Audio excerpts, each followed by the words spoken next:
Welcome to 1.5, Greatest Common Factor. Our essential question for this section is, how can you find the greatest common factor? And we'll be dealing with two different numbers in this one.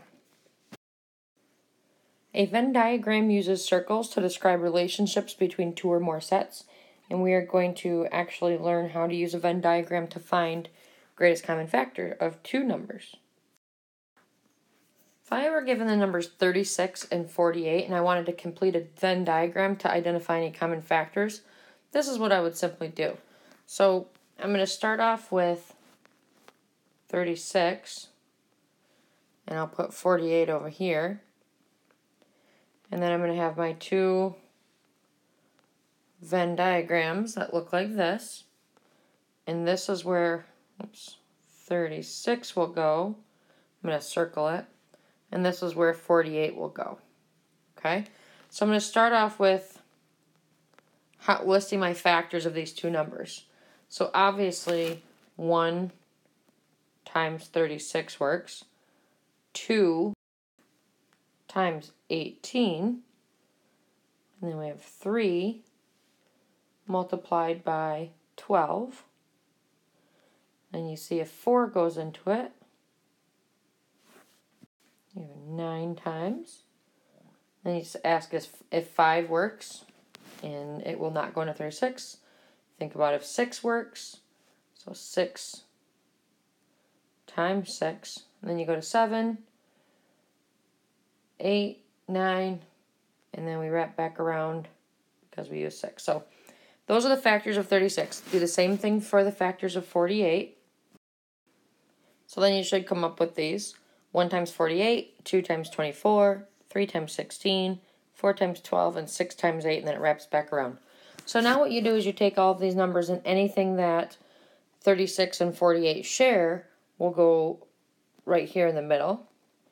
Anything that they do not share, so whatever 36 does not share with 48 goes over here. Whatever 48 shares without 36 goes over here, so by itself. So I'm going to use a couple different colors here to help you see what I'm talking about. So we look here, we've got 1 and 1. So there's our first one that goes in the middle of our Venn diagram. Then you go over to 2. Notice how they both go into both of them. So you put your 2 over here. We also have a 3 and a 3. You can separate these by commas. And then we also have a 4 and a 4. And then we also have a 6, 6. And then if you go back up, we also have, they both have a 12. And then if you follow up, 18, 18, 36. So there's no other ones that they share the same thing with. So now you go through and you check the other ones just to make sure you got them all. So now I should have circled my 6 there, but I've got 9 over here that does not match over there, so that belongs here. Over here I've got 18 and 36. And then over on my other side, I have 8 and 16, 24, and 48. Okay, so you can see that all of these are different. They do not share the same factors together. So to find the greatest common factor, all you need to look at is this area here. And you say which one is the largest one in there, and it happens to be 12. So my answer would be the greatest common factor of 36 and 48 is 12.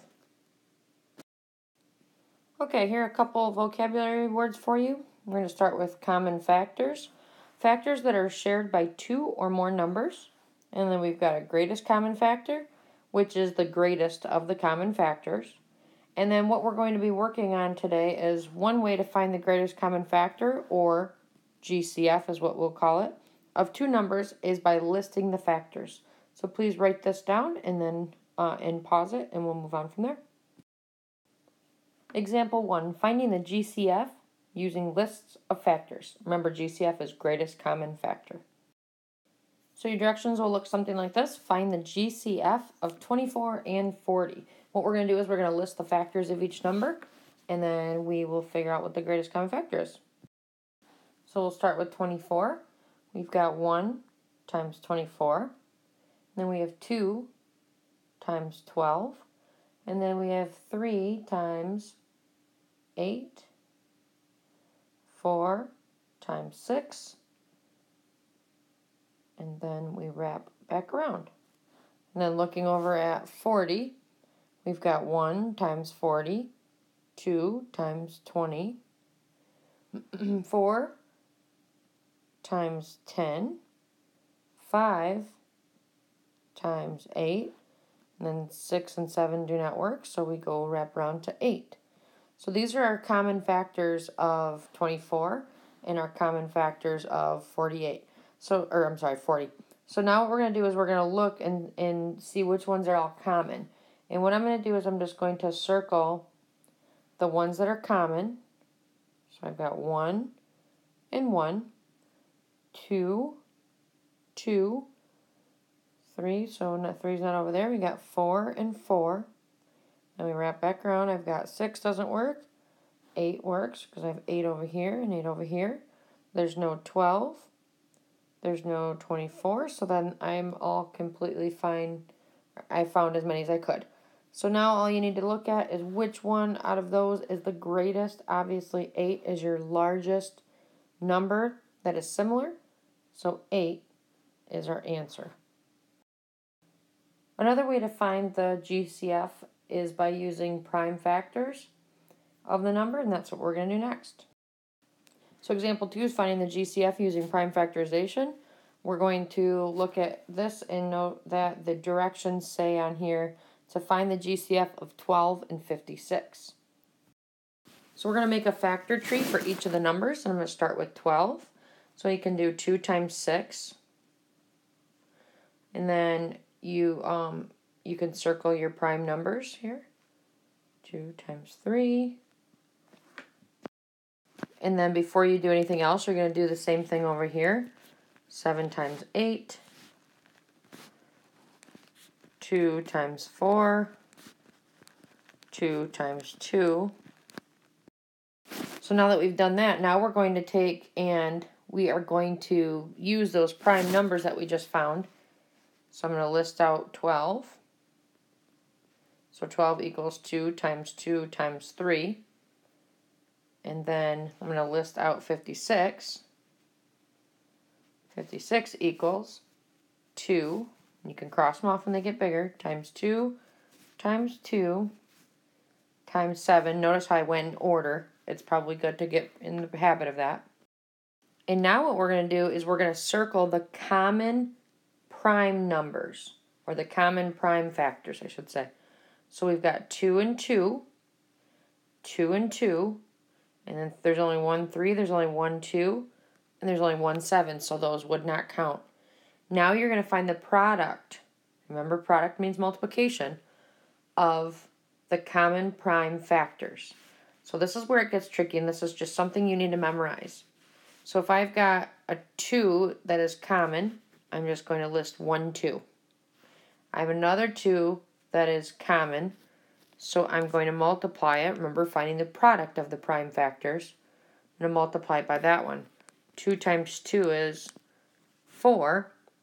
So what this is telling me is that the GCF, or the greatest common factor, of 12 and 56 is 4. So you don't have to list out all the factors if you don't want to. You can use prime factorization to get to that number. The biggest thing to remember is it has to be one that matches. Okay, it's got to be one that adds up. I'm not multiplying 4 numbers. I'm only multiplying the factor once. Okay? Okay, here's your try it. The first one, the directions say find the GCF of the numbers using lists of factors. Go back to example 1, and I'll put that on here for you. So this one's from example 1 if you need help. And then the second one says find the GCF of the numbers using prime factorization. And this is just from example 2. So go ahead and pause your video, get these two done, and I'll have the answers on the next page for you, and you're all done. And here are your answers. You are all done.